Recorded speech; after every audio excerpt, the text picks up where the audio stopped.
Guys, आज मैं बात करने वाला हूँ कि जब घर में किसी की बात नहीं होती तब बात मेरी होती है।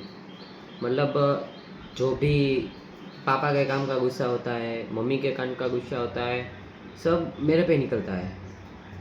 और ये मतलब आपके साथ भी होता ही होगा, क्योंकि जब हमारे माँ बाप के पास कोई बात करने का टॉपिक नहीं होता तो वो सीधा हम पे टूट पड़ते हैं, हम पे पूरी उतारते हैं। और ख़ास करके आप निठल्ले बैठे हो तब जब आप बेरोज़गार हो, आपके पापा को पता ना हो कि आपको क्या क्या आता है, आप अपनी फील्ड में कुछ कर सकते हो, लेकिन ये आप अपने पापा को नहीं समझा सकते हो।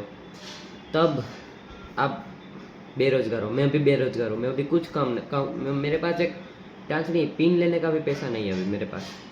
लेकिन मैं अपने पापा को समझा नहीं पाता हूँ कि मुझे ये सब करना है, मुझे ये सब में इंटरेस्ट है। इसलिए मैं पापा की नज़रों में बेरोज़गार हूँ, निठल्ला हूँ, मुझे कुछ नहीं आता, ऐसा लगता है पापा को।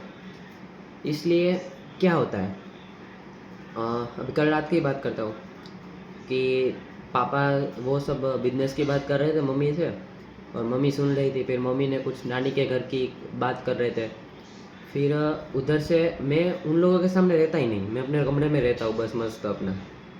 तो मैं अपने गलती से अपना फ़ोन लेने के लिए यहाँ आया, चार्जर से निकालने के लिए यहाँ आया, तो सडनली मेरी बात होने लगी कि ये बीच में, मैं अभी तो साइड में रखी है, कल मैंने बीच में रखी थी पाथी।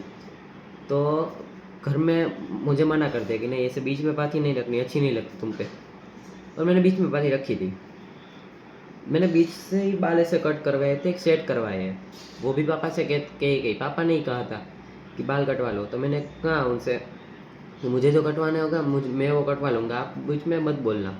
तो पापा नहीं बोले बीच में, मुझे जो जैसा बाल कटवाना था वैसा उन्होंने कटवा के दिया मुझे।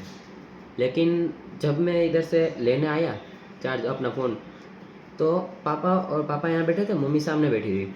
बीच में से मैं निकला तो मम्मी अचानक कहती है कि ये जो बालों की जो तुम्हें पाथी रखी है वो, मतलब पापा से कहती थी, पापा से कह रही थी कि ये जो इसकी बालों की बीच में जो पाथी है वो आपने मतलब रखवाई है। तो पापा ने कहा नहीं, मैंने नहीं रखवाई है। मतलब हमारे घर में गुजराती में बात होती है, आपको मैं हिंदी में गुजराती में आपको मतलब मैं पूरा एक्सपीरियंस दे सकता हूँ कि फील दे सकता हूँ, लेकिन हिंदी में वो फील नहीं है। क्योंकि देखो क्या हो, मैं भूल गया, रुको। हाँ, तो मतलब जब मतलब मुझे डांटने लगे और ऐसी धमकी दे, मुझे हर रोज़ धमकी मिलती है। मम्मी तो हर आधे घंटे 1 घंटे में धमकी मिल जाती है, लेकिन रोज़ रात को पापा की एक धमकी मिलती है, वो अलग। अब क्या होता है, जब भी अभी देखो, अभी मई महीने में समर वेकेशन आएगा, तो अभी इस हम सब हर समर वेकेशन में कहीं हर कोई एक कंट्री घूमने जाते हैं, या फिर हम कोई इंडिया में ही कुछ अपना मतलब चले जाते हैं। तो समर वेकेशन में हम 2 जगह जाते हैं, फिक्स है। एक तो नई कंट्री घूमने जाएंगे, और एक हमारे जूनागढ़ में वो सासन गिर आता है, जूनागढ़ के आगे। तो हमारा वहाँ फिक्स है, वहाँ एक रिसोर्ट है, वहाँ 7 विला है, 7 विला है। वो 7 विला हम ही बुक कर लेते हैं, हमारा 7 फैमिली होता है, तो वहीं हम जाते हैं हर समर वेकेशन को। तो अभी जो एक जो हम अभी इस साल हम वियतनाम जाने वाले थे, लेकिन कुछ प्राइवेट रीज़न की वजह से वो कुछ कैंसिल हो गया है। तो अभी हम वियतनाम नहीं जाने वाले, लेकिन सासन तो जाने वाले। तो अभी पापा धमकी देते हैं कि तू मतलब, हाँ, मैं गुजराती में बोलता हूँ, जिसे समझ आए फिर मैं हिंदी में एक्सप्लेन कर दूंगा। पापा बोलते कि અને જે કરવું એ કરવા દે, આ વખતે એને સાસણનું જવાનું કેન્સલ જ કરી નાખવું જો ને तुम्हारे।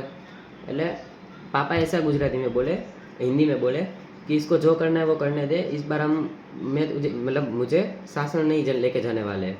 ऐसी धमकी मिली मुझे, और ऐसी कई बार मिलती है मुझे कि ये कर, ये वरना ये तो नहीं, वरना। और हर बार मुझे लेके जाते हैं, धमकी देते हैं, लेकिन लेके जाते हैं मुझे बस सुनाने के लिए कि मतलब, हाँ, ऐसी धमकी रोज़ मुझे मिलती रहती है, कहीं धमकी रहती है मुझे, आपको बता भी नहीं सकता मैं। फिर मतलब, हाँ, मेन पॉइंट यही है कि जब घर वालों का गुस्सा कहीं निकालना हो तो मैं ही बचता हूँ। क्यों? क्योंकि मैं बेरोजगार हूँ, निठल्ला हूँ, उनकी नज़रों में मुझे कुछ आता नहीं है, घर पे पड़ा बैठा हूँ। मैं रोज़ पीसी में 3 से 4 घंटे काम करता हूँ, वो किसी को नहीं दिखाई देगा। वो किसी को नहीं दिखाई देगा। लेकिन बस मैं अभी कुछ बेरोज़गार हूँ। पापा मुझे कहते हैं चल बिजनेस में, मैं नहीं चाहता उनके साथ, क्योंकि मुझे नहीं अच्छा लगता है इसलिए मैं नहीं चाहता।